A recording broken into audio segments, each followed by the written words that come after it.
post-traumatic stress disorder and traumatic brain injury, because he wanted to get at the root of what that was all about.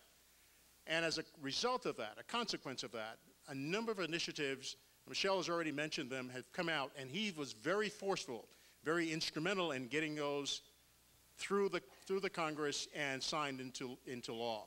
Now, the one thing I will say, as I think about our relationship, I getting to know the senator and he me,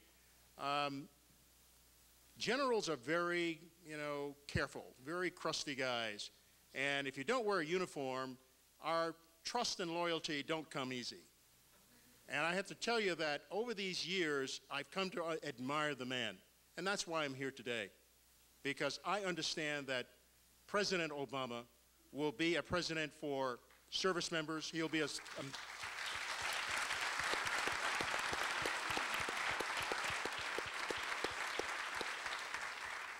he'll be a president for families, and he'll be a president for veterans. And I say that with that endorsement, and that doesn't come easy. As I said, he really had to convince me. And I'm convinced. Not only am I convinced, but there are scores of other retired general officers out there and admirals who are very forceful, very forward in saying that President Obama will be the person, the leader, the commander-in-chief that we all need. And the one thing that I also come back to in terms of understanding President Obama, I'm saying it already, how easy it is to say.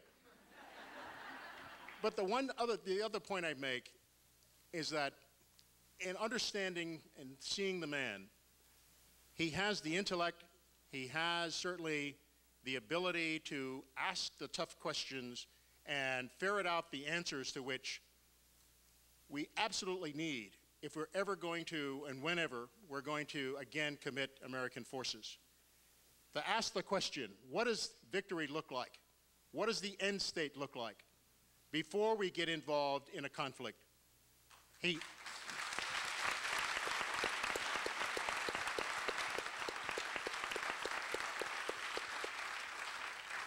And so I'm absolutely convinced that he's the guy for the job. I won't go on because I believe very strongly in his candidacy.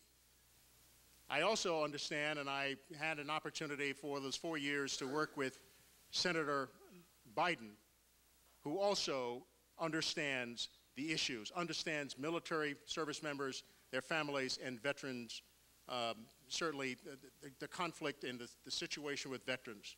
And I say conflict because all too often it turns out to be a conflict. Some of you are nodding your heads out there because you know, in dealing with some of the administration that goes into the whole business of servicing veterans, we've got to improve upon that. It's something that Biden,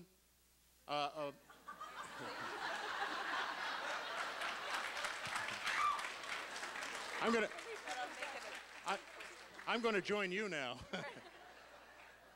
That President Obama and Vice President Biden certainly understand and will help us fix.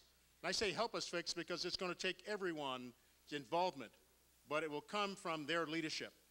Now, I'm going to stop there because before I make another faux pas, I'm going to stop there and turn it over to the women who represent the spouses today of the military service members and the families who are out there dealing with the issues having to do with family members who are deployed in harm's way. And in some cases, as I mentioned, 1, 2, 3, 4, some cases 5 times. They're the experts.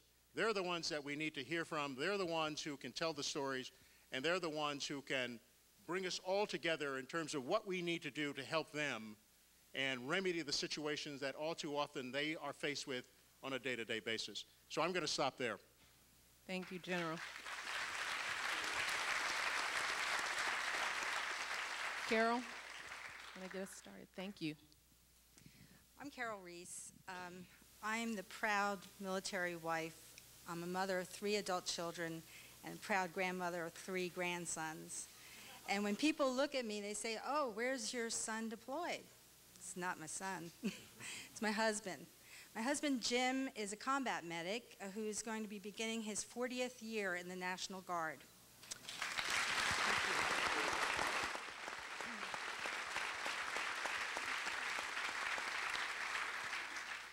Jim was recently processed for his possible second deployment to Iraq. He was discovered to have some surgery, which he's scheduled for next week. And once he recovers from that, he will be back on the list as eligible, and he may be deploying with the 4,000 that Michelle mentioned. His first deployment was in 2005-2006 when he was sent to Ramadi in the Anbar province. And at that time, it was a very, very unstable, violent place to be. So during his deployment, besides having to worry about him and his safety, I was left at home to take care of everything else, just as all military spouses are. And in the middle of that, because of my age, it wasn't so much little children I had to worry about, but I had an elderly mother who had to be taken care of and had to be transitioned out of her home into a nursing home. And we had to sell her house. And as anyone who goes through that knows, it's a pretty upsetting thing for everybody involved. I had help from my adult children and my sister, but it was very difficult to not have my life partner by my side giving me the physical and emotional help that I could have really used at that time. When Jim came home, right after he came home, my mother passed away. And I was so grateful to have him there for that, to help me get me through that. But during his deployment, what I found to help me the most was my involvement with the National Guard's Family Readiness Group. The FRG became my family. This is a wonderful resource for military families. They link you to resources. They help you, give you the opportunity to network with one another and help with communications with your loved ones who are deployed and with each other. I became active in that, and I remain active in the Family Readiness Group today, because even if he doesn't deploy, I still need their help, I need their understanding, and I can help others, I hope, by reaching out to them. So why am I here today? I'm here today because I feel it's my responsibility to share my story. It's a story that military families and spouses across the country can relate to. America needs to understand what we are going through. Just as Michelle said, we have all the pressures that all of you and all of us in America are going through right now, but we do have that uncertainty and worry that goes on top of it. And it's important that we get our message across. Those military families need Michelle and Barack's help and Joe and Jill's help. We as America need their help. And I believe that an Obama-Biden administration is going to make the change from the failed policies of the last 8 years that show a true lack of understanding and a true lack of caring for our troops and their families. Thank you, Jill.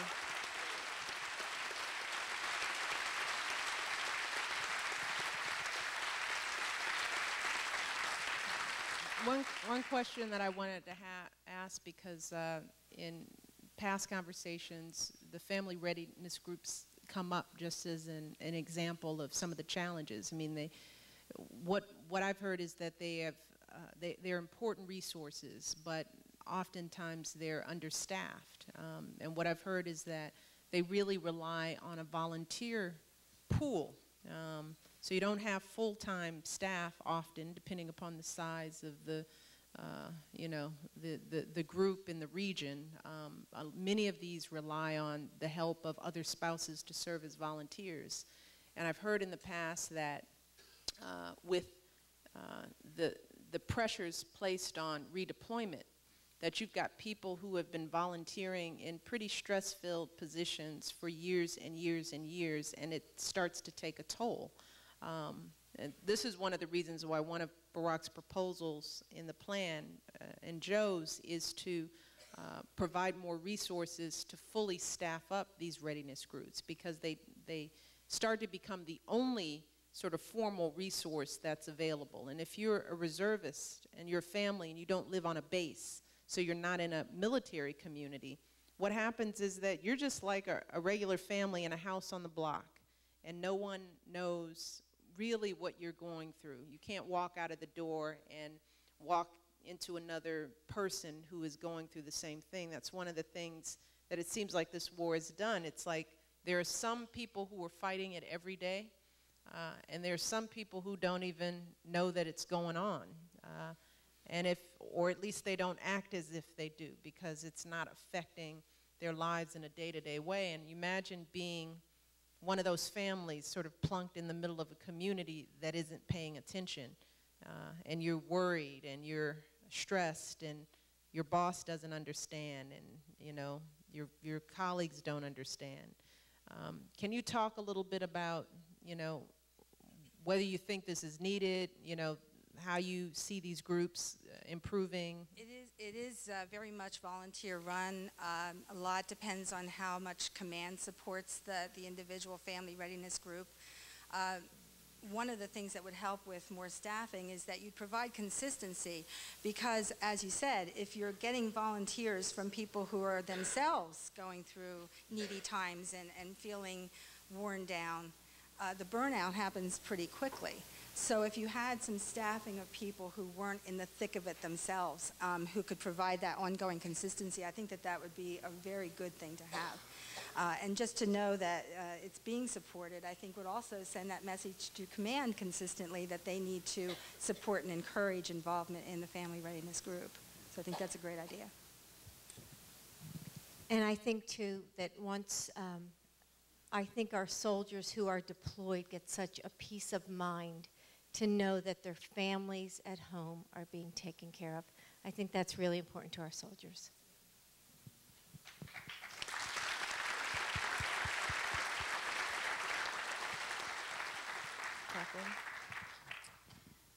Good afternoon. My name is Kathleen Miller, and I'm a Blue Star mother. A Blue Star mother is a mother who has children who are serving in the military. And I have two sons. My eldest son, Ryan, was deployed to Iraq in the invasion of Iraq 5 years ago attached to the 1st MEFS, the 1st Marine Expeditionary Force.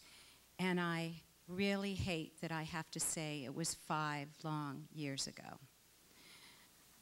He was wounded in Baghdad, and after he recovered, he returned to his job in the LAPD.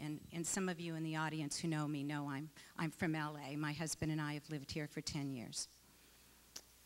His younger brother, Bradley, was deployed to Iraq and just returned after serving 15 months. You know, they're only supposed to serve 12, but he was extended to 15 months. And he returned in December, and I can happily say he did return in time for Christmas, so that was really nice.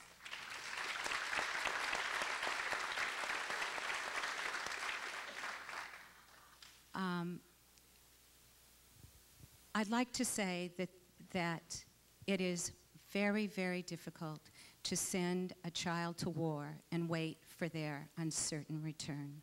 It is very difficult. As a Blue Star mother, I didn't really avail myself of the support from the Blue Star mothers. I was okay with myself. I really take pride in wearing the pin. I support the Blue Star mothers. I coped in other ways. You know, I guess I'm a little bit quirky. I decided to write a poem, and, you know, I didn't stop it there. I wrote a poem, and then I said, I know what I'm going to do. I'm going to have this poem installed on the side of my barn. So, and I just didn't have it installed. You know, I had a big panels made with commercial-grade vinyl, bright yellow background, and bright blue, royal blue printing. And I called the poem High, because that's how I felt when my son would call me on the phone. And it hung on the side of the barn in these 2 big panels for over a year. And quite appropriately, Bradley was home on leave, and he took it down. And darn, I didn't have a camera, and I said, oh, let me grab a camera. And he said, oh, it's too late now, Mom. So it's in here in my mind camera. So I coped that way, so you could tell there was something going on as you drove by the street, you know, because I did get some attention because cars would slow down and, you know, and read it, you know. Now probably people are wondering, you know, why is it so plain there?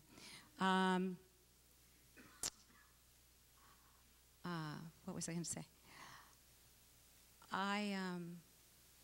Sometimes I would feel like I was an alien, in so much that I would go about and still go about doing my daily activities. I'm very involved in the Lehigh Valley and different organizations, but nobody would really know unless I was wearing my pin, which I usually wear. They'd really not know what was going on inside of me as a mother. But like I said, I coped in my own ways. I feel, for my own personal issue, that PTSD really needs to have national focus. During World War II, the whole country was focused and mobilized in the war effort. At the present time, maybe there's 1% of the population that is involved in this war. And if we do not mobilize as a nation, and if the next administration does not focus on PTSD, then PTSD can be sidelined as a side issue, and of course it shouldn't be. And I thank you for listening. That's all I have to say at the moment.